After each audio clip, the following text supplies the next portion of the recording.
Notre séjour à Tenerife a pour objet de découvrir sa nature extraordinaire, faite d'une grande diversité de paysages et de plus de 2500 espèces endémiques, ainsi que son patrimoine culturel, mais également de nous préparer progressivement à la réalisation de 2 randonnées extrêmement exigeantes physiquement et mentalement. L'une d'elles nécessitera un peu d'escalade et nous exposera quelquefois aux ravins, lorsqu'elle n'évoluera pas dans des fonds de canyon très pénibles. Quant à la dernière, sans danger aucun, elle sera une énorme épreuve d'endurance puisqu'il faudra en une journée réaliser 2200 mètres de dénivelé ascendant jusqu'à une altitude de 3100 mètres avec un sac de 20 kg sur un terrain en grande partie sans ombre dans des éboulis de roches volcaniques en pente raide. Pour nous y préparer, Seb Travel a organisé le séjour ainsi. Nous faisons 5 jours de randonnée de niveau progressif, à la fois pour réchauffer nos muscles et pour nous préparer techniquement, 1 jour de repos, à nouveau 5 jours de randonnée dont les 3 premiers de haut niveau, puis 2 de niveau dégressif pour éviter l'épuisement. À nouveau 1 jour de repos, et enfin la randonnée finale sur 2 jours. Voici à quoi correspondent les niveaux indiqués. Les randonnées classées vertes correspondent pour la Fédération française de randonnée à une cotation E1, T1, R1, c'est-à-dire effort de niveau 1, technicité de niveau 1 et risque de niveau 1. Elles doivent cumuler au moins 2 des critères suivants. Une distance inférieure ou égale à 10 km, un dénivelé inférieur ou égal à 200 mètres sous une altitude de 2000 mètres ou égal ou inférieur à 100 mètres au-dessus d'une altitude de 2000 mètres. Un dénivelé descendant inférieur ou égal à 300 mètres, une pente maximale de 5%, sur un terrain de terre confortable ou de lapilli, c'est du sable volcanique, ou sur route. Alors je ne vais pas tout détailler pour les randonnées suivantes, je pense que tout le monde a compris comment ça se passe. Simplement, à partir du niveau rouge, nous avons un risque qui n'est plus anodin, qui n'est plus habituel. Alors bien sûr, on peut partir du principe que le seul fait de vivre est de toute manière risqué. Hein. On peut avoir un accident domestique en restant chez soi, on peut très bien avoir un accident en allant faire ses courses en ville. Eh bien, à partir du niveau rouge, le risque n'est plus du tout habituel, c'est-à-dire que la randonnée nécessite une concentration, une attention particulière, une vigilance particulière à tout instant. Donc à partir des randonnées noires, le risque est très élevé et il faut avoir de très bonnes capacités de concentration, d'analyse du terrain. Ça demande vraiment une expérience de randonnée, voire une expérience d'alpinisme. Alors évidemment, si on le fait avec un guide, c'est le guide qui va être particulièrement attentif au terrain et qui va donner des consignes. Les personnes qui suivent n'ont pas forcément la nécessité d'être aussi expérimenté. Mais il est fortement déconseillé de faire une randonnée de niveau noir tout seul sans avoir déjà une expérience du terrain et sans connaître le site en particulier. Voilà, alors la première randonnée que nous avons fait dans ce séjour se situait à la frontière vert-bleu. La deuxième randonnée était prévue à la limite bleu-orange, mais finalement s'est transformée en orange. C'est ce que nous avons vu dans l'épisode précédent. Eh bien, les 2 randonnées que nous vous présentons dans cet épisode sont classées orange, clairement orange pour la première, et pour la deuxième, rouge.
Ah, ah ça c'est vraiment grand. Ça valait le coup de faire cette montée. Merci cette travail. Merci.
À l'issue de cette randonnée, nous reprenons la Guagua 275 qui serpente dans le massif d'Anaga pour nous rendre dans la capitale culturelle et universitaire de l'île. Et aussi, soyons honnêtes, pour y goûter les meilleurs churros traditionnels trempés dans un bon chocolat espagnol. San Cristóbal de la Laguna, Saint-Christophe de la Lagune, est la première ville coloniale construite sur Tenerife à partir de 1496, sur une ancienne lagune qui représentait un lieu sacré pour les Guanches. Bien entendu, Christophe Colomb séjourna à San Cristóbal de la Laguna. Le centre historique nous montre l'architecture traditionnelle qui fut ensuite exportée en Amérique latine avec de magnifiques patios. Nous commençons la visite par le premier monument construit. Il s'agit d'un ancien couvent, devenu aujourd'hui le collège et lycée privé Cabrera Pinto.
Allez, initiation au Canales.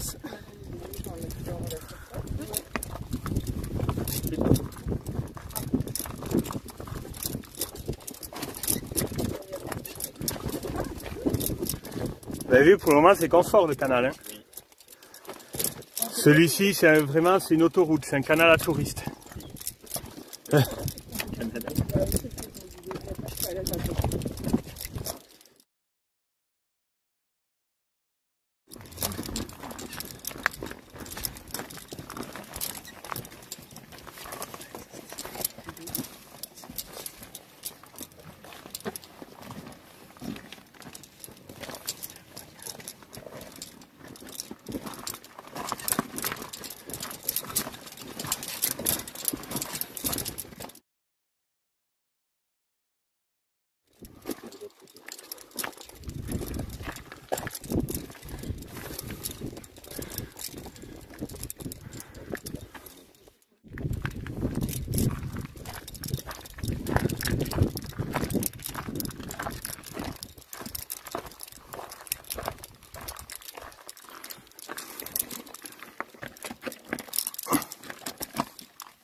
Attention, ça va se resserrer ici, soyez prudents en arrivant. Hein.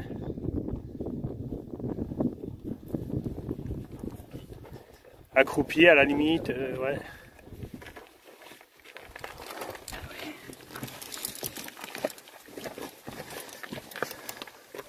Et là, je pense que c'était le passage le plus vertigineux des canals. Ah, c'est vrai? De tout ça, donc c'est bien. Vous avez passé cette épreuve avec succès. Ça va, Nicolas? Oui, ça va. Bon, bah alors c'est impec. Et par contre, je n'ai pas attendu le trapoteur. Oui. Moi non plus. J'ai l'habitude, mais...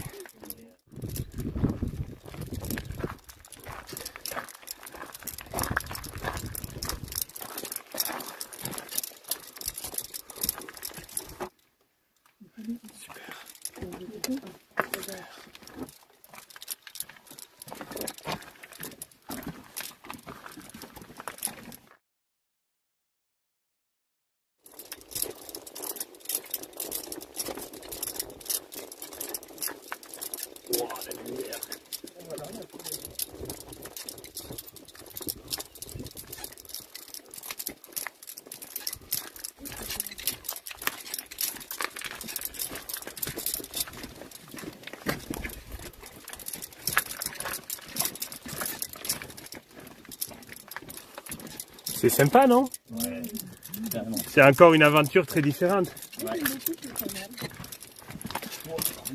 Il est génial ce canal. Ouais. Moi je le trouve tout à fait sécure et ça permet de nous initier un peu bon, au vertige, aux galeries. Ah oui. À ce genre de choses.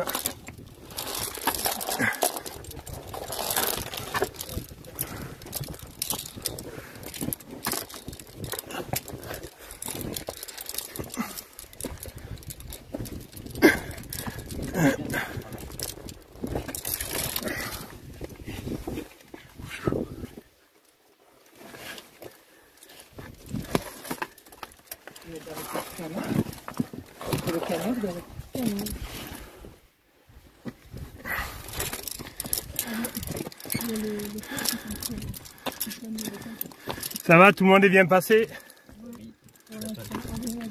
Personne n'est en bas? Bon.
Je suis accroupi.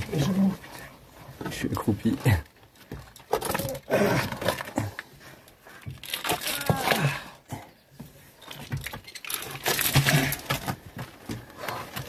Ça pique un peu.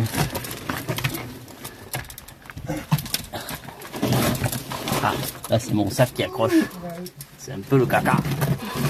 Ah, qu'est-ce que c'est que ce bordel? Attendez. Reposez-vous. Ah, je te filme en train de prendre une photo. C'est génial.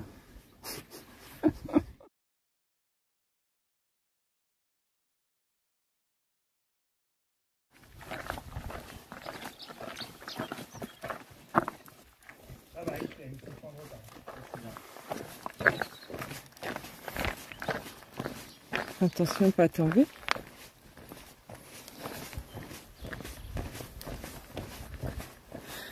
Ouais, et ça va. On va prendre Marianne qui traverse le pont.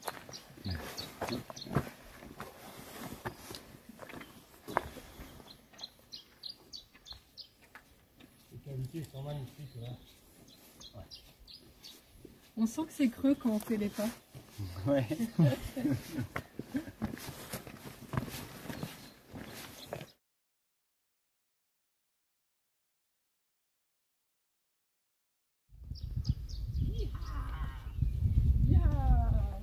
C'est une chanson, non? C'est vraiment génial. C'est vraiment génial, c'est parfait. C'est parfait. La vie est merveilleuse. Ça passe par là. Ouais. C'était vraiment bien. Quand on était nés lâches maintenant.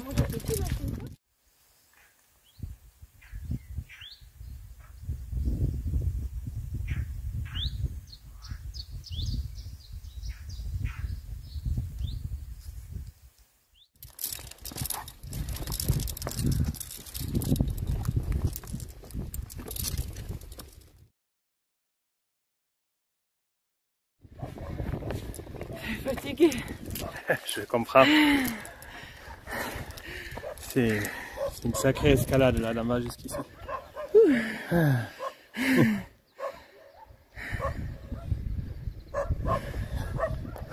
fait bien d'être arrivé ici. C'est ici la pause, il faut aller jusqu'au village. Ouais.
pas la lumière.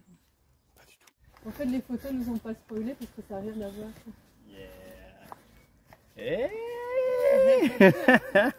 Excellent.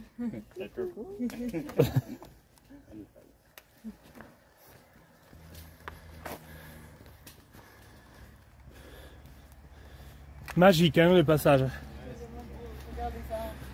Et tout à l'heure, ce sera ça, mais de nuit. Ce sera impressionnant. Ah oui, mais on va pas se prendre une branche. C'est la nuit. Mais on a nos lampes.